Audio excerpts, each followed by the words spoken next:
دا د امریکایي هلیکوپټر اپاچي نمونه ده چې د خوست د مندوزۍ ولسوالۍ د دې ځوان په لاس جوړ شوی. نږدې 2 متره اوږدوالی، 1.5 متر سور او شاوخوا 20 کیلوګرامه وزن لري.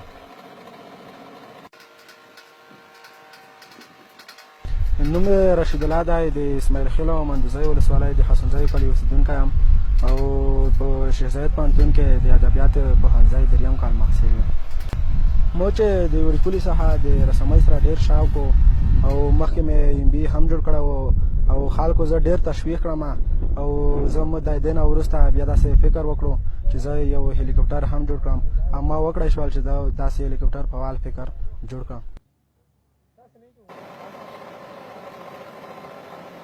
رشید الله په د هلیکوپټر کې له آهن چادر، 3 ډایناموګانو، پلاستیکي ټوټو او ځینو نورو شیانو کار اخیستی دی.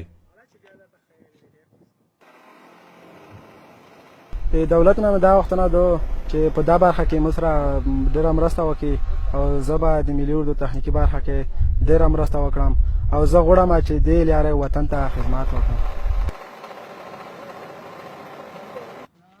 که څه هم رشید الله د شیخ زاید پوهنتون د ژبو او ادبیاتو د پوهنځي محصل دی، خو له تخنیک سره ډېره علاقه لري.